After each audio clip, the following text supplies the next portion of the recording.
இந்த சேனைக்கு யார் தலைவர்? முகலாயர் சேனைகளுக்கு ஒரே தலைவர் தான். அவர்தான் பாட்ஷா ஜலாலுதீன் முகமது.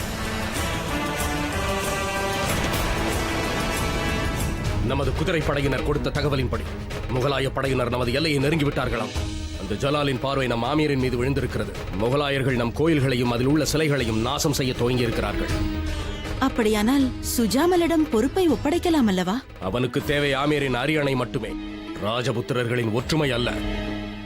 இங்கிருக்கும் உட்பூசல்கள் வந்திருக்கும் முகலாயர்களின் கவனத்தில் விழுந்து விட்டால் அதன் பிறகு ஆமீரை தாக்க அவர்கள் சிறிதும் யோசிக்க மாட்டார்கள்.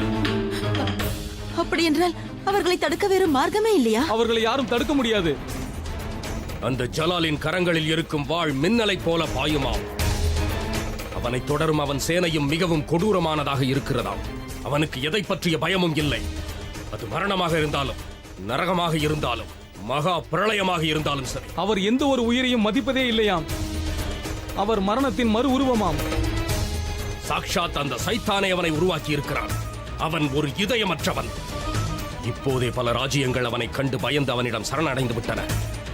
மைனாவதி, இப்போது எனது ஆசையெல்லாம் அவனை எதிர்க்கக்கூடிய ஒருவன் எழ வேண்டும். இந்த ராஜபுதனத்தின் மரியாதையை காக்கக்கூடியவர் எவர்? அவர். அவனின் திமிரை மண்ணோடு மண்ணாக்கக்கூடியவர் யார்?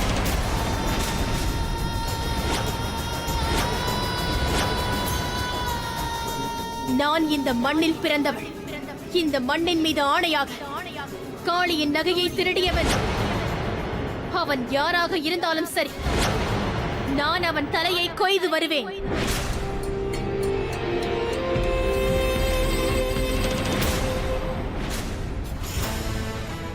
இங்கு ஆட்சி செய்யும் ராஜபுத்திரர்களின் அனைத்து இடங்களும் என் கட்டுப்பாட்டிற்குள் வர வேண்டும். அது மண்ணாகட்டும் பொன்னாகட்டும். இங்கு கொட்டி கிடக்கும் அனைத்து அழகுகளும்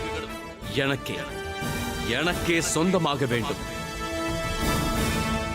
நான் இந்த ராஜபுத்திரர்களை வென்றாக வேண்டும் கான் பாபா. இன்ஷா அல்லாஹ் நிறைவேறும். உன் ஆசைப்படியே நடக்கும். இதுவரை ராஜபுத்திரர்கள் விருந்தினர் உபச்சாரத்தை தான் பார்த்திருப்பார்கள், சினத்தை பார்த்திருக்க மாட்டார்கள். இந்த பாரத தேசம் முழுவதையும் தன் கட்டுப்பாட்டிற்குள் கொண்டு வர நினைக்கும் ஜலாலுதீன் ராஜபுத்திரர்களிடம் தோற்று போவான். ஒரு பெண்ணான உன்னால் எப்படி போராட முடியும்? அவனை எப்படி எதிர்க்கப் போகிறாய்? அவன் தலையை கொய்து எப்படி அம்மனின் காலில் போடப் போகிறாய்? எல்லோரும் பெண்களை பலவீனமானவர்கள் என்று நினைப்பார்கள். ஆனால் அவள் எடுக்கும் தீர்மானங்கள் பலவீனமாக இருக்காது. நன்றாக தெரியும் அந்த கொடூரனின் தலையை கொய்து அம்மனின் காலடியில் போடுவது அவ்வளவு சுலபமில்லை என்று. ஆனால் என் ஆணையை நிறைவேற்ற அந்த அம்மன் எனக்கு துணை இருப்பாள். ஏனென்றால் அவளும் பெண்ணாயிற்றே. நம் சரித்திரத்தை புரட்டி பார்த்தால் எவரெல்லாம் பெண்களை அவமானப்படுத்தினார்களோ அவர்கள் வெற்றி பெற்றதாக சரித்திரமில்லை. அந்த ஜலாலுதீன் நிச்சயம் தோற்று போவான். கேட்டீர்களா கான் பாபா? அமீர் என்னை வாவென்று அழைக்கிறது.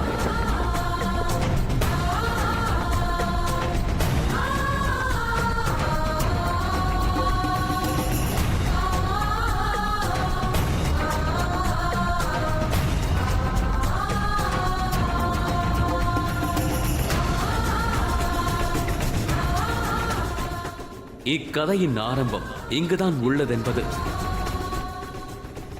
அப்பொழுது எங்களுக்கு தெரியாது. இந்த கதையின் முடிவு என்ன என்பது எங்களுக்கும் அப்பொழுது தெரியாது.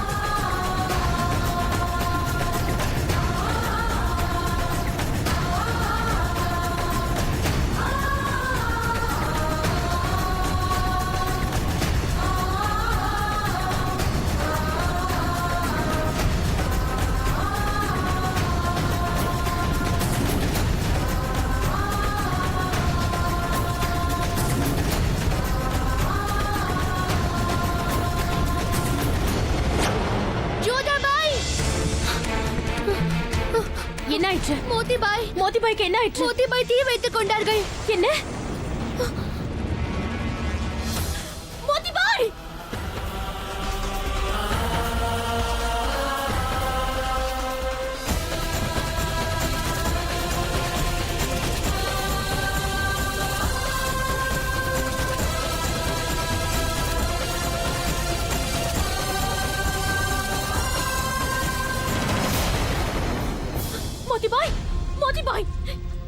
ஏன் இவ்வாறு செய்தாய்? என்னை விட்டு விடுங்கள், என்னை விட்டு விடுங்கள். நான் சாக வேண்டும். எனக்கு வாழ்வதற்கு விருப்பமில்லை. என்னை விட்டு விடுங்கள். அப்படி என்றால் நானும் உன்னோட நெருப்புக்கு இரையாகி விடுகிறேன். இல்லை, நீங்கள் அப்படி செய்யக்கூடாது. வாழ்ந்தால் ஒன்றாக வாழ்வோம், இல்லையில் ஒன்றாக சாவோம். ஜோதா, ஜோதா, ஜோதா.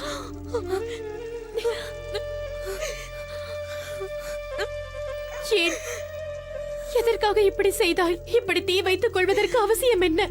நான் வேற என்ன செய்வது?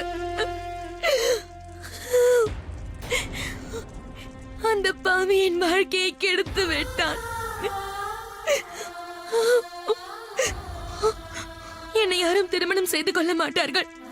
என்னை வாழவும் விட மாட்டார்கள். இப்பொழுது நான் வாழ்வதற்கான தகுதியை இழந்து விட்டேன். இனி என்னால் வாழவே முடியாது. இனி சாக விடுங்கள், இனி சாக விடுங்கள். என்னை பற்றி கொஞ்சமாவது யோசித்தாயா? நான் இன்னும் உயிரோடு தான் இருக்கிறேன். அப்படி இருக்க நீ எனக்காகவாவது வாழ வேண்டாமா? மோதிபாய்,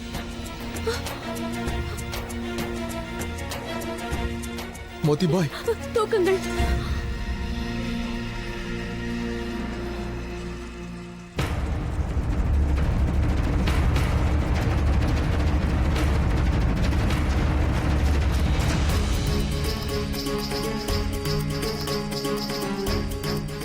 தவறு செய்தவன் அவன், தண்டனை உனக்கா? இது நியாயமே அல்ல.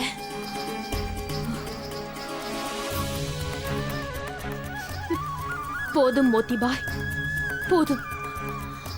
இப்பொழுது நீ எரிந்தால் பாவம் மட்டும்தான் எரியும். உன்னை தொட்டவன் தானாக தீயில் எரிய வேண்டும். முகலாயர்களின் பாவம் அதிகரித்து விட்டது. அதை இந்த ராஜபுத்திர பெண்களின் கைகளாலேயே அழிய வேண்டும். பார்க்க போகிறாய். மரணமடையும் தருவாயில் அவன் ஒளிந்து கொள்வதற்கு இந்த மண்ணில் அவனுக்கு இடமே இருக்காது. இது சத்தியம்.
என்னவாயிற்று ஜலால்? யாரோ என்னுடைய காலணிகளை திருடிவிட்டார்கள். காலனியை திருடி விட்டார்களா? அதுவும் நல்லதுதான். உயிர் போக வேண்டியது காலனியோடு போகட்டும், விடுங்கள். காலனி திருடு போனால் திருஷ்டி போகும் என்று சொல்வார்கள். அதனால் அவனுக்குத்தான் பிரச்சனை. எனக்கு சொந்தமானவற்றை என்னிடம் கேட்காமல் எடுத்தால் எனக்கு பிடிக்காது. அது என் உயிராக இருந்தாலும் காலணியாக இருந்தாலும். என்னுடைய காலணிகளை யாராவது அணிந்து கொண்டிருந்தால் அது சாதாரணமானதல்ல. நிச்சயமாக. ஆனால் இவ்வளவு பெரிய கூட்டத்தில் உன்னால் அந்த குற்றவாளியை எப்படி கண்டுபிடிக்க முடியும்? தாங்கள் கற்றுக் கொடுத்தது வீண் போகாது. அனைவரையும் சுற்றி வளையுங்கள். தாங்கள் எப்பொழுதும் என்னை கேட்பீர்கள் அல்லவா கான் பாபா, எதற்காக வாசனை திரவியத்தை காலில் தேய்க்கிறாய் என்று? இன்று அதுதான் எனக்கு உபயோகப்பட போகிறது. யார் என்னுடைய காலணிகளை திருடினார்களோ அவர்களின் கைகளிலோ கால்களிலோ அந்த வாசனை வீசும்.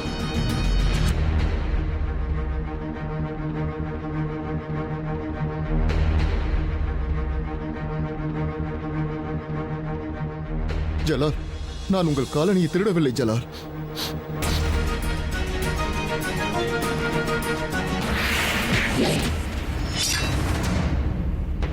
நான் அவ்வளவு தைரியசாலி அல்ல. தங்கள் காலணிகளை திருடும் அளவிற்கு எனக்கு தைரியம் இல்லை ஷாகம்பனா. அது உண்மை என்றால் அந்த காலணி உனக்கு, அது பொய் என்றால் உன் நாக்கு எனக்கு.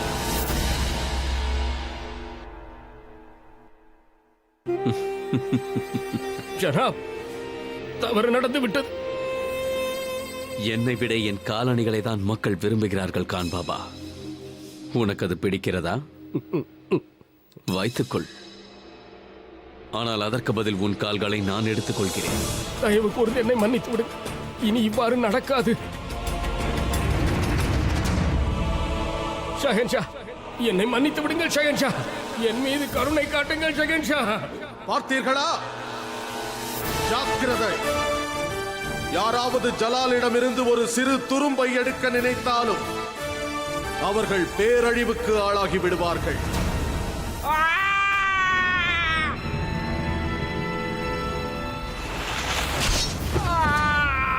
இனி இவன் இந்த மசூதி அருகிலேயே இருக்கட்டும்.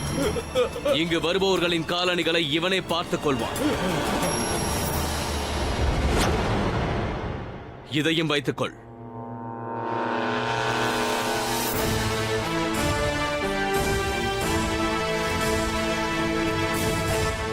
என் காலணிகளை பார்க்கும் போதெல்லாம் அவனுடைய கால்கள் தான் அவன் நினைவிற்கு வரும். இந்த நிகழ்வு அனைவருக்கும் ஒரு பாடமாகட்டும். இந்த ஜலால் யார் என்பதை அனைவரும் தெரிந்து கொள்ளட்டும். ஜலாலை பொறுத்தவரை ஏழையின் கால்களை வெட்டி தலை நிமிர்ந்து நடப்பது விளையாட்டாக இருந்தது.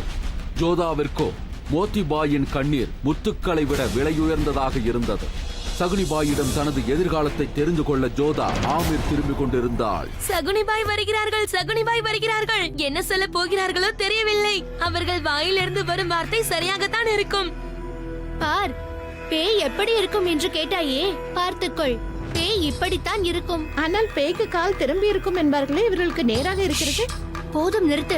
அவள் மட்டும் கேட்டுவிட்டால் உனக்கு சாபம் கொடுத்து விடுவாள். பிறகு உன் பாதம் திரும்பிக் கொள்ளும். ஒன்றுமே புரியவில்லை. ஆமீரின் தலையெழுத்து என்னவாக போகிறதோ?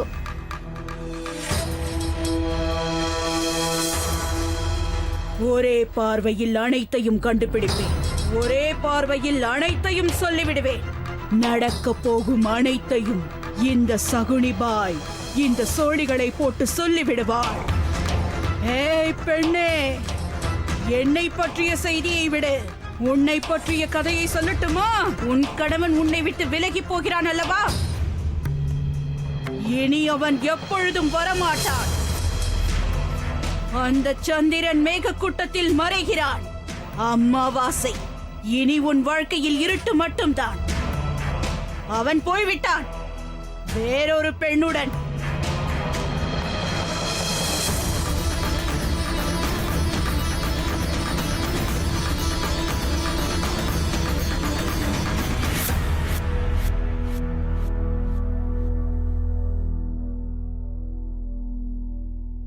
வாருங்கள், வாருங்கள் சகுனிபாய். உங்களை நாங்கள் வரவேற்கிறோம். தங்களின் வரவு எங்களுக்கு ரெட்டிப்பு மகிழ்ச்சி அளிக்கிறது. ஒன்று ஜோதாவின் பிறந்த நாள், மற்றொன்று... போதும், நிறுத்து. எனக்கு தெரியும். இந்த சகுனி அனைத்தையும் அறிவாள். அதனால்தான் வந்திருக்கிறேன்.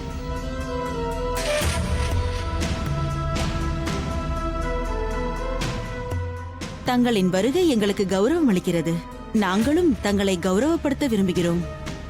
வாருங்கள் உள்ளே, வாருங்கள்.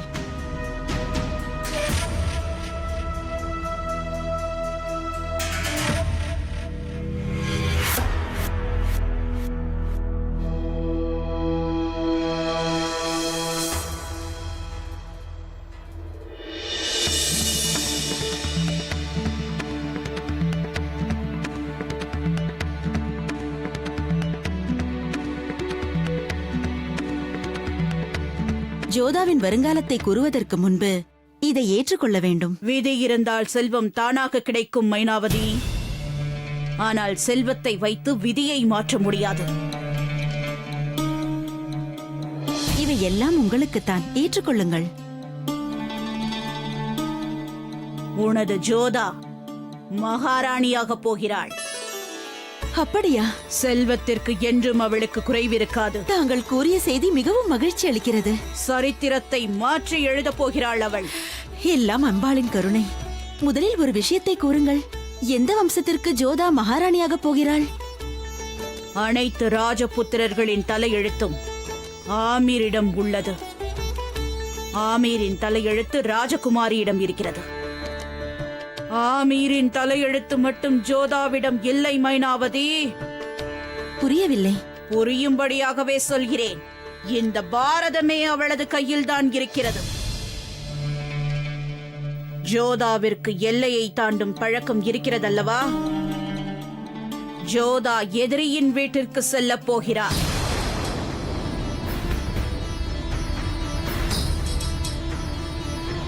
ஆனால் தாங்கள் கூறுவது போல் எங்களுக்கு எதிரி என்று யாருமே இல்லை. ஒருவேளை இந்த ராஜ்யத்திற்கு வெளியே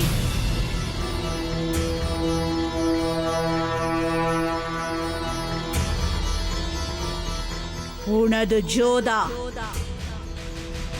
முகலாயரை மணக்கப் போகிறார்.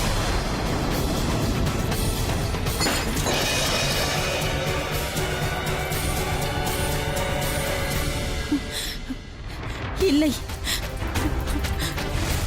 தாங்கள் கூறுவது போய். எங்கள் ஜோதாவின் தலையெழுத்து நிச்சயம் அப்படி இருக்காது. யோசியுங்கள். தயவு செய்து தவறாக கடித்து விட்டேன் என்று கூறுங்கள், கூறிவிடுங்கள்.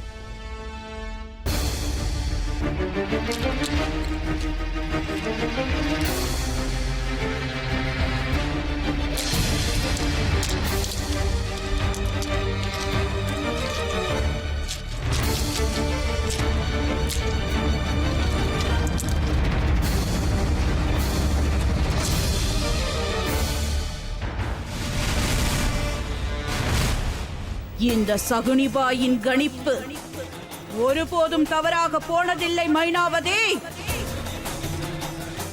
இன்னும் சிறிது நேரத்தில் உன் மகளை நீ பார்க்கும் பொழுது அவள் நெற்றியில் மண்ணால் இடப்பட்ட குங்குமம் இருக்கும். தலைவிரி கோலத்தோடு அவள் முகத்தில் ரத்தம் பூசப்பட்டிருக்கும். அவள் முக்காடு கீழே விழுந்திருக்கும். அதுவே அவள் வாழ்வில் விதி விளையாட ஆரம்பித்ததன் அடையாளம் என்று முதல் முறையாக ஜோதா அவரை பற்றி அறிய போகிறார். அவருடைய இல்லத்தில்தான் இவள் விளக்கேற்றப் போகிறார். இதுதான் அவள் விதி. அது நடந்தே தீரும்.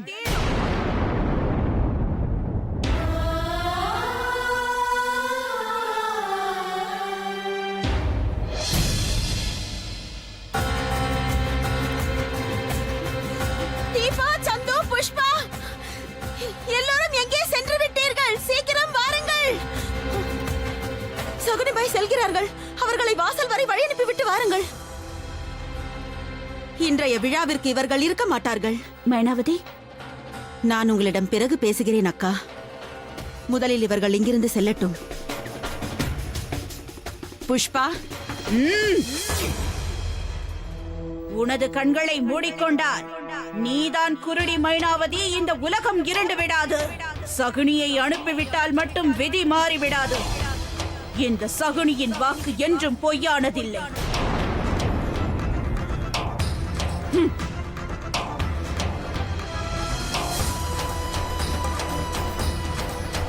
வாசற்கதவை மூடுங்கள். ஞாபகம் வைத்துக் கொள்ளுங்கள், இன்னொரு முறை இவர்கள் நம் கோட்டைக்குள் வரவே கூடாது. கதவை மூடுங்கள். அப்படி நடக்க கூடாது. நிச்சயம் நடக்க கூடாது. அப்படி அவள் என்னதான் கூறினாள்? ஒன்றுமில்லை. அவர்கள் எதுவும் தவறாக கூறவில்லை. அனைவரும் கவனமாக கேட்டுக்கொள்ளுங்கள். சகுனிபாய் இங்கு வந்து போன விஷயம் எக்காரணத்தை கொண்டும் ஜோதாவிற்கு தெரியவே கூடாது. இந்த விஷயம் வேறு எவருக்கும் தெரியாமல் நமக்குள்ளேயே இருக்க வேண்டும்.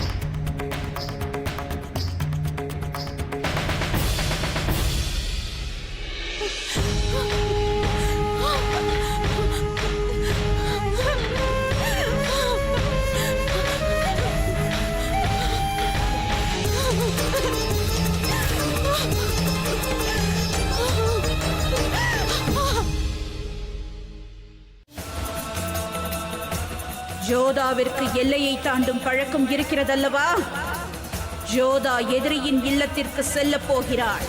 முகலாயனை மணக்கப் போகிறாள்.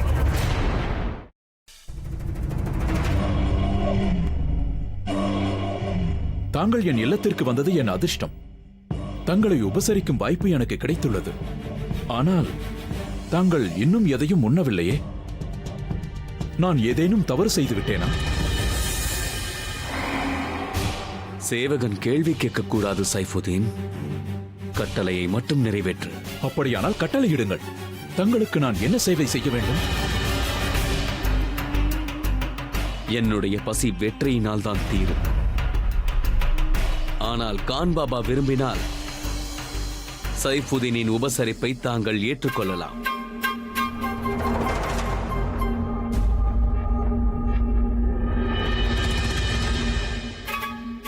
சக்கரவர்த்தி, தாங்கள் சிறிது நேரம் ஓய்விடுங்கள். நான் தங்களுடைய இந்த கத்தியை தொட்டு உன் முடிவை தேடிக் கொள்ளாதே. காலத்தின் தலையெழுத்தையே இந்த கத்தியால் தான் நான் எழுதுகிறேன். அதனால் நான் என் தலையெழுத்தை எந்த சேவகன் கரத்திலும் கொடுப்பதில்லை. இந்த சேவகனின் தவறை மன்னித்து விடுங்கள். நான் கூற வந்தது என்னவென்றால், தாங்கள் சிறிது உணவு அருந்தினீர்கள் என்றால்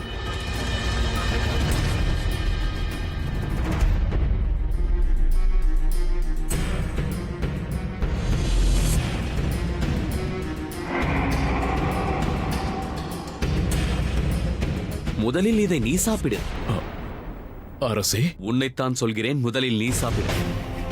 அப்படியென்றால் அரசே, தாங்கள் இந்த சேவகனை சிறிதும் நம்பவில்லையா? நீ என்னை அழைத்ததே எனக்கு மகிழ்ச்சிதான். நீயே சாப்பிடு.